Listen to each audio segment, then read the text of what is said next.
विश्व के सब पाप हो जाए, मान लो सब पाप हो गए, कोई ऐसे नहीं बकाया जिनको हम कह दे कि हमने पाप नहीं किया।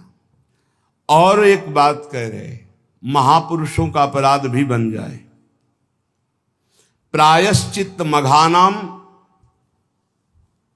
महद अपराधे, महद अपराध, महापुरुषों का अपराध, फिर कहां जाऊं, कैसे उद्धार होगा?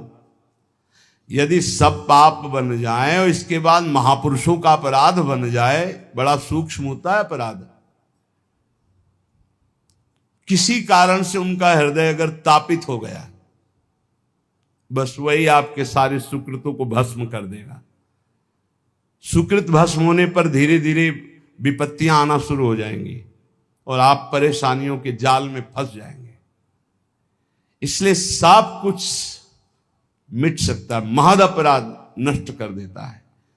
साधु अवज्ञा तुरंत भवानी, कर कल्याण अखिल के हानि।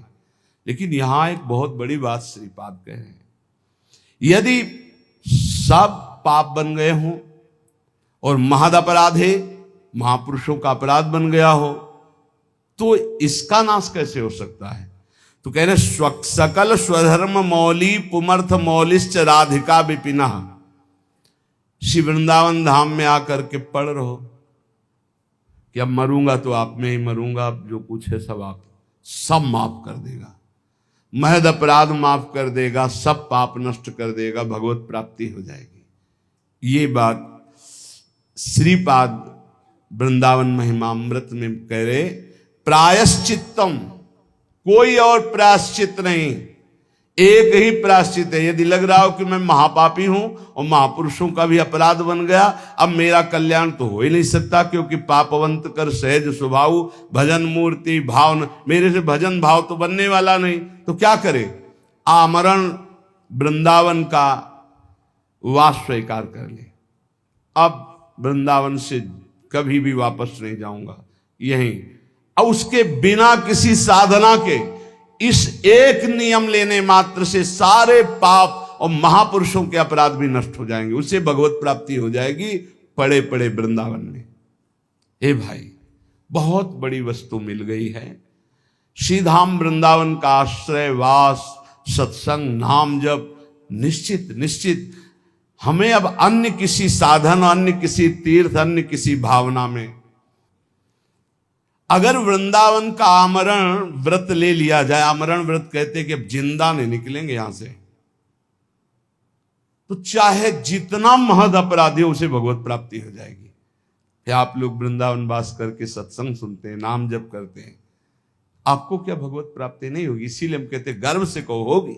हमारे हृदय में ये बात ठसक हो, अरे एक एक चरणामृत पीने वाले, रज लगाने वाले, धाम आश्रित, नाम आश्रित, एक एक भगवत प्राप्ति करा दे, हमें तो बहुत कृपा है, हमें तो प्रतिक्षण कृपा है, हमें क्यों नहीं भगवत आशा बंधा।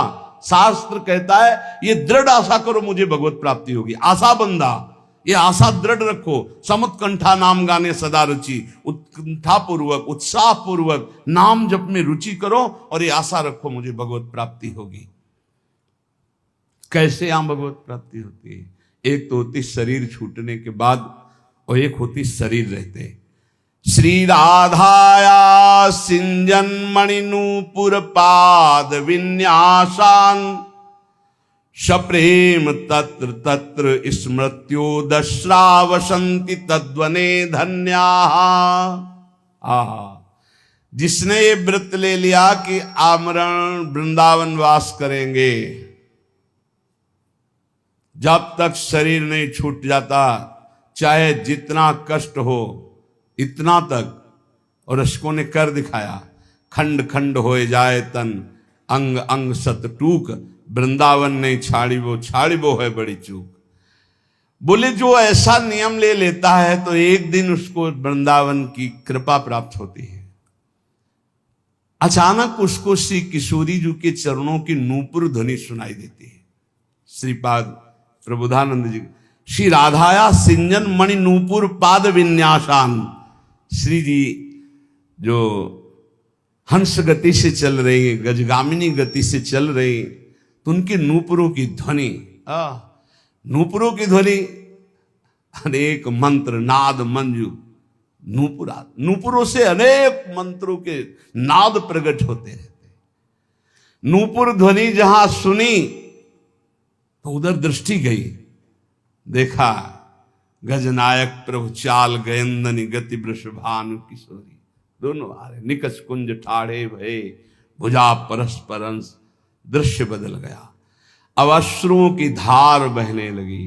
बोले धन्य है वो महाभाग्यवान पुरुष वृंदावन वासी, कृतार्थ हो गया। श्यामा श्याम ये घर है भैया, कभी निकल करके मिल लेंगे, चिंता मत करो, घर है उनका। कभी घूमते घूमते दोनों लाडले दृष्टि डाल देंगे। जब दृष्टि से खींच लिया, घर बुला लिया, मिलने में क्या देरी है। बस मिलने की चाह रखो, बाट जो हो। राधा तत्प्रिय चरणाम्बुज परिचरणाति सदृशाम्भोदहु, मंक्त्वा विस्मृत देहा कदानु वृंदावने भविष्यामि। ऐसा कब होगा कि मैं श्री राधा और उनके प्राण प्रिय श्याम सुंदर दोनों के चरणों की सेवा में निमग्न, देह ध्यास भूलकर भाव देह से उनकी सेवा में हर समय बना रहूंगा। ऐसा कब होगा? मैं पुरुष हूं, मैं स्त्री हूं, ये भाव भूल जाए। मैं श्री जी की नित्य सहचरी हूं, इस भाव में स्थित होकर राधा श्याम सुंदर के युगल चरणारविंद की सेवा में कब मैं भाव देह से निरंतर निमग्न रहूंगी। वृंदारण्य वसते हृदर्म कोटि कुकर्म कोटिर्वा, भवतु समस्तम शोढ्वा संसाधयितास्मि कंचन स्वार्थम। देखो मैं अब तो अखंड वृंदावन वास करूंगा, अब चाहे कोट या धर्म हो जाए, इनकी मुझे कोई परवाह नहीं। देखो ये हिम्मत तो करनी पड़ेगी। नहीं बोले वैष्णव सेवा में वैष्णव अपराध बन जाएंगे, भगवत सेवा में 32 सेवा अपराध हैं, नाम जपने में 10 नामापराध हैं, और धाम बसने में धामापराध हैं। तो फिर बचा रास्ता केवल नरकई का, और तो कोई रास्ता बचा नहीं। इसलिए ये जो अपराध की बातें कही जाती हैं वो तुम्हें सावधान करने के लिए, तुम्हारा भजन बचे, तुम बहुत जल्दी परमानंद में डूबो। डरना नहीं है कि हम धामापराध से डरकर धाम में वास न करें, नामापराध से डरकर नाम जप न करें, वैष्णव अपराध से डर करके हम संतों का संग न करें, सेवा अपराध से डर करके हम भगवत सेवा न। ये डरने के लिए नहीं, ये और निर्भय होने के लिए बताए गए कि अगर इन त्रुटियों को संभाल लोगे तो आप महाभागवत होकर भगवत प्रेम में डूब जाओगे। श्रीपाद कह रहे मानो हमें वृंदावन वास करना है। बोले अरे हमको छोड़कर वृंदावन वास करोगे तुम्हें पाप लगेगा, ये ऋण मुक्त नहीं होगा, अमुक ऋण चुका करके, मातृ ऋण, पितृ ऋण, देव ऋण, ऋषि ऋण, गुरु ऋण, बड़े ऋण है या बहुत प्रकार के दबाव पक्ष हैं। तो कह रहे हैं वृंदारण्य वसते अधर्म कोटि। अब 2-4 अधर्म नहीं, अगर करोड़ों अधर्म करने पड़े तो भी मैं उसकी परवाह नहीं करूंगा, पर वृंदावन अब वास करूंगा। और कुकर्म कोटिर्वा, कुछ भी, अब वृंदावन वास करूंगा। इसका मतलब क्या? इतने बड़े महापुरुष की बुद्धि खराब है कि कुकर्म करेंगे, वो अधर्म करेंगे? नहीं, बात कहे जैसे लोग कहने लगते ना तुम सब छोड़कर भजन करने, अरे बहुत पाप लगेगा, ऐसा वैसा, तुम ऐसा कर, ये तो बड़ा अधर्म है। कल किसी ने एक प्रश्न लिखा कि आपकी आज्ञा के अनुसार मैं नौकरी करता हूं, नौकरी के शेष समय में भजन करता हूं, जब भजन करता हूं तो पूरा परिवार हमारा विरोध करता है, हमें गालियां मिलती हैं, हमारा इस तरह का विरोध हो रहा है कि घर में रहना मुश्किल पड़ रहा है। यह है माया, ये है। कितना सुंदर उसका जीवन है, तो नौकरी करके घर परिवार को चला रहा है, शेष समय वो प्रपंच न करके नाम जप कर रहा है, कितना सुंदर जीवन है। पर ये माया भगवती देवी है सा गुणमयी मम माया दुरत्या, यही दुरत्य है। अब वो कह रहा है पूरा परिवार विरोध में, तो जीऊं कैसे जीऊं, क्योंकि मुझे अभी भगवान से कोई प्रेम तो हो नहीं गया। कि उनके बल पे जीऊं, और जो हमारे परिवार के वो सब हमसे नफरत करने लगे क्योंकि मैं शेष समय माला लेके बैठता हूं, किसी से बात नहीं करता। ये है भगवान की प्रचंड माया। इसी बात को कह रहे हैं कि अब चाहे सब नाराज हो जाए, चाहे हमको सब पापी कहें, अब इस बात की मुझे कोई परवाह नहीं। भवतु समस्तम सोढ़वा संसाधितास्मि कंचन स्वार्थम। मैं किसी अनिर्वचनीय सुख के लिए ये सब कुछ कर रहा हूं, अर्थात भगवत प्रेम प्राप्ति के लिए। अब मैं किसी की तरफ नहीं देखूंगा, किसी की बात नहीं मानूंगा, इस जन्म में वृंदावन वास करते हुए प्रिया प्रीतम को प्राप्त करूंगा। संत वाणी, भगवत प्राप्त महापुरुषों के वचनों से भगवत प्राप्ति की बहुत सी ऐसी गूढ़ बातें मिलती हैं जो हमारे जीवन में बाधा खड़े करे, उनको हम हटा सकते हैं। आचार्य श्रीधर स्वामी जी कहते हैं, तपंतु तापैः प्रपतंतु पर्वता, दट्यन्तु तीर्थानि पठन्तु चागमान्, यजन्तु यागैर्विवदन्तु वादैर्, हरिर्विना नैव मृत्युं तरन्ति। बहुत ध्यान देने योग्य बात है। चाहे कोई कितना तप कर लो, चाहे पर्वतों से अपने शरीर को गिरा लो, चाहे जीवन भर तीर्थ भ्रमण करो, चाहे सब शास्त्र कंठस्थ कर लो, जितनी यज्ञ सब यज्ञ कर लो, खूब तर्क वितर्क वाद विवाद कर लो, परंतु बिना हरि नाम जपे तुम्हारी संसार से मुक्ति नहीं हो सकती। बिना हरि नाम जपे, ये गोस्वामी तुलसीदास जी। वारि मथे घृत होए बरु, सिकता ते बरु तेल, बिनु हरि भजन न भवतरी, या सिद्धांत पे। तपंतु तापई प्रपतंतु पर्वता, दट्यंतु तीर्थानि पठंतु चागमान, यजंतु यागैर विवदंतु वादैर, बिना हरिम नैव मृत्युम तरन्ति। बिना हरि शरणम, हरि शरणम, बिना हरि नाम जपे, हरि की कृपा के बिना इस भव समुद्र से नहीं तर सकते। पकड़ो बात। इसलिए ये सब शून्य शून्य हुए और नाम हुआ अंक।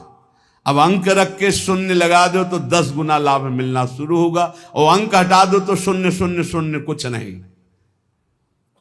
तपस्या, तीर्थ भ्रमण, शास्त्र स्वाध्याय, यज्ञ यागादि और भी विविध साधन नाम जप करते किए जाएं तो 10 गुना बढ़कर लाभ देंगे। अगर नाम जप नहीं, अंदर भगवत स्मृति नहीं, तो बाहरी ये शुभ कर्म होंगे, इनसे विशेष लाभ नहीं मिलेगा। पुण्य भोग भोगो, फिर आकर के मृत्यु लोक में वो काम बना नहीं। त्वत्कथामृत पाथोधौ विहरन्तौ महामुदः, कुर्वन्ति कृतिनः केचित् चतुर्वर्गं तृणोपमम्। कोई बड़ा पुण्यात्मा भाग्यशाली होता है जिसको सत्संग अच्छा लगता है। नहीं वो 3 घंटे पिक्चर देख सकते हैं, सीरीजें देख सकते हैं, गेम खेल सकते हैं। सत्संग में शांत भाव होकर एक एक शब्द का मनन करना, श्रवण करना, ये बहुत कठिन है। भगवत कथामृत में जो आनंद पूर्वक श्रवण करते हुए डूबते हैं, तो धर्म अर्थ काम मोक्ष चारों उनको सुलभ हो जाते, पर वो उनको स्वीकार ना करके पंचम पुरुषार्थ भगवत प्रेम स्वीकार करते हैं। वो तृण के समान त्याग देते हैं, धर्म अर्थ काम मोक्ष, जो भगवत चर्चा। सब धर्मों का परम फल है प्रेम प्राप्त होना।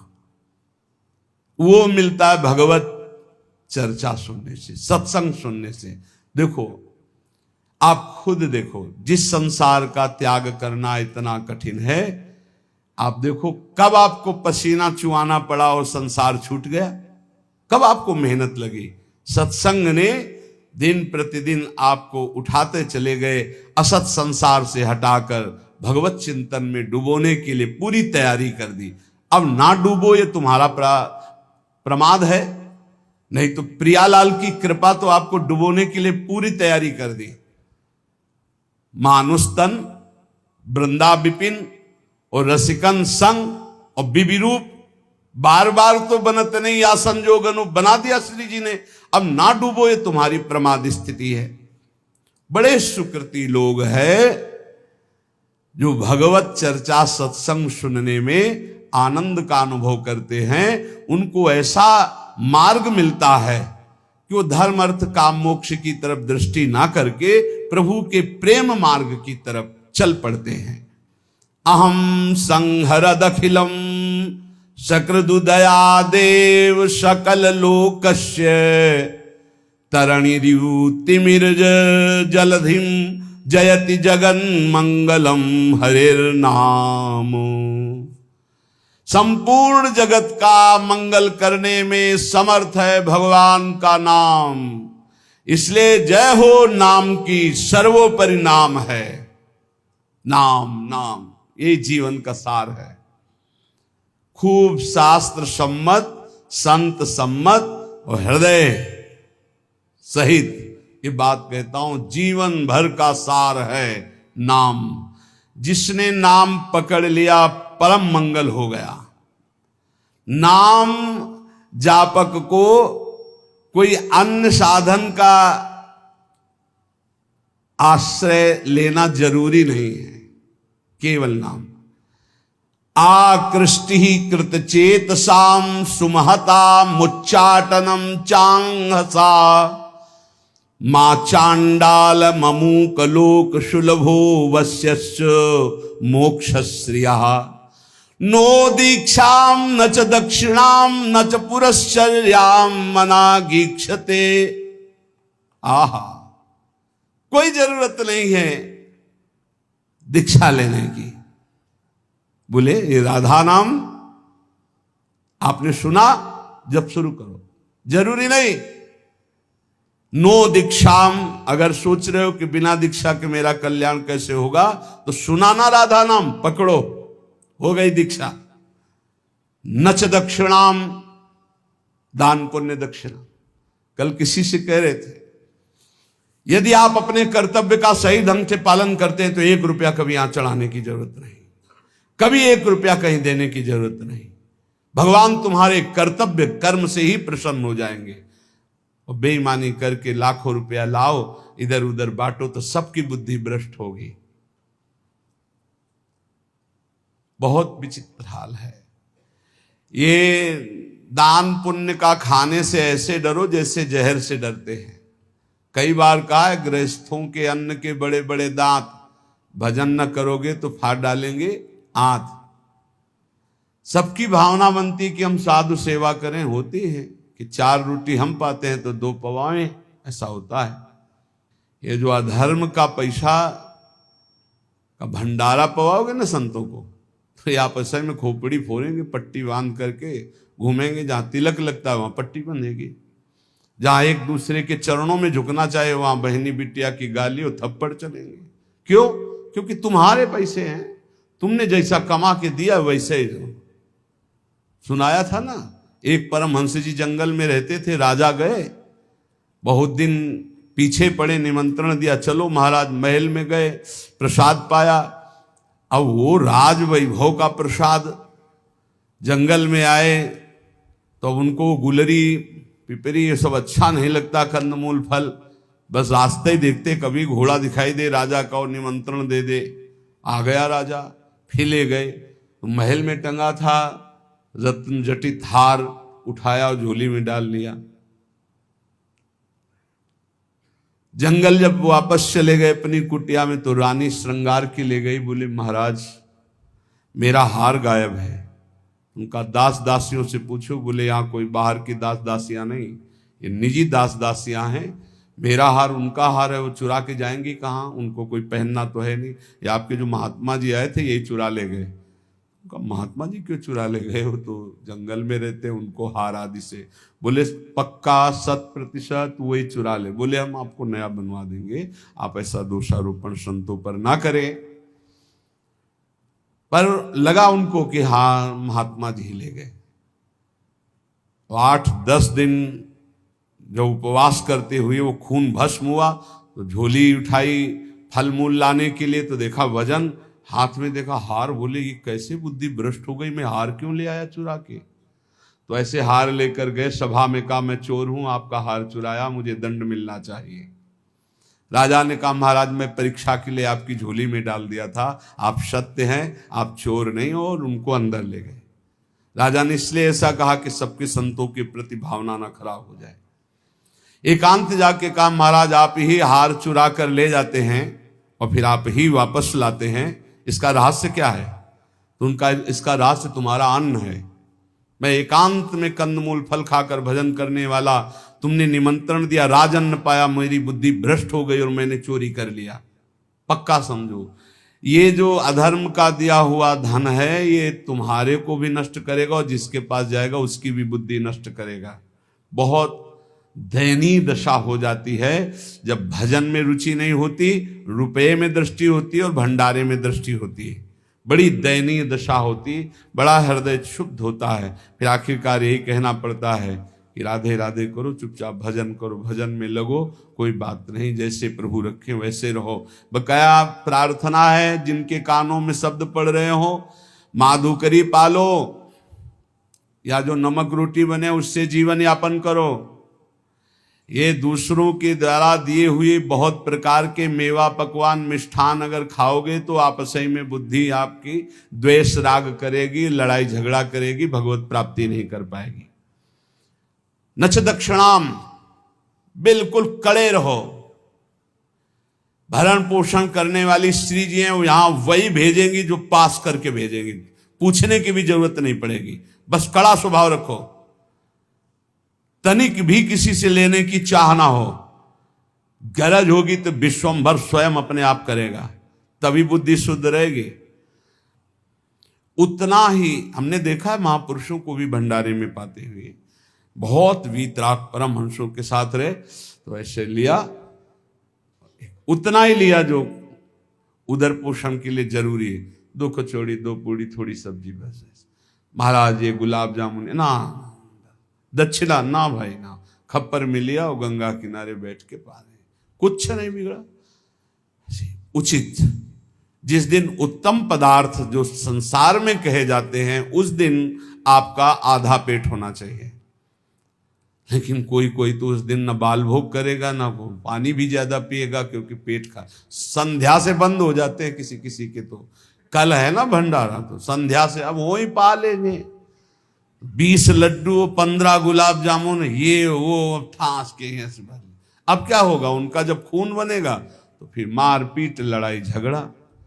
नाम की ऐसी महिमा है, कह रहे नो दीक्षाम, अगर दीक्षा भी नहीं ली है तो नाम कहीं ना कहीं से तो सुना है, वही राधा जपो, राम जपो, कृष्ण जपो, हरि जपो, तो जो बोल रहे हो गई दीक्षा, नाम दीक्षा इसी को हो गई दीक्षा। नो दक्षिणाम, कोई इसमें ऐसा योग नहीं कि आप गुरु दक्षिणा दीजिए। न च पुरश्चर्याम, इतने माला का पुरस्कार नहीं, उठते बैठते चलते फिरते राधा राधा राधा। और कह रहे हैं आकृष्टीकृत चेतसाम,